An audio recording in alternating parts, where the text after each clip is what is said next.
Hello మామ, ఈ రోజు కొంచెం డ్యూటీ తగిలిందని బయటకు వెళ్తే నా బండి కనిపించింది. ఏంట్రా ఏమంటున్నావు? అంటే నా సేమ్ నా బండి లాంటిది ఒక బండి కనిపించింది. మేడం వాళ్ళ అమ్మోళ్ళ ఇంటికి వెళ్ళి వాళ్ళ మేడం ని దింపేసి వస్తుంటే ఇంకా నా బండి కనిపించింది. ఇది వచ్చి పల్సర్ RS 200.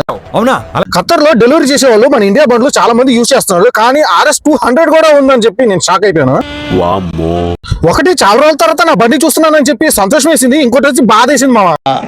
నాకు అర్థం కాలేదు సార్. దాంట్లో బాధ ఎందుకు రా అని మీకు డౌట్ రావచ్చు. ఏం లేదు మామ, వీడు RS 200 అనుకుంటున్నాడా లేదా స్ప్లెండర్ ప్లస్ అనుకుంటున్నాడా ఏమో అర్థం కావట్లేదు. ఎందుకంటే మన ఇండియాలో ఈ బండిని చూస్తే ఒక రేంజ్ లో ఊహించుకుంటాం.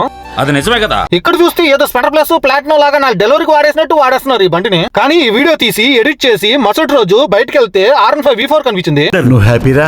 మనం నాశనం అయిపోయినా పర్వాలేదు, పక్కాడు బాగుపడకూడదు. అంతే కదా మామ, ఇంకా R15 V4 కనిపించడంతో ఇంకా నా బాధ అంతా వెళ్ళిపోయింది. మామూలు సంతోషం కాదు. అంతే కదా మామ, ఇక్కడ డొమినా 250, NS 200, మామూలుగా 150 పల్సర్ చాలా బండ్లు ఉన్నాయా. ఎవడు అడిగాడు రండి? మీరు లేట్ లేకుండా లైక్ అండ్ సబ్స్క్రైబ్ కొట్టండి మామ. మిగతా బండ్ల వీడియోలు కూడా నేను చేసి మీకు అప్లోడ్ చేస్తాను.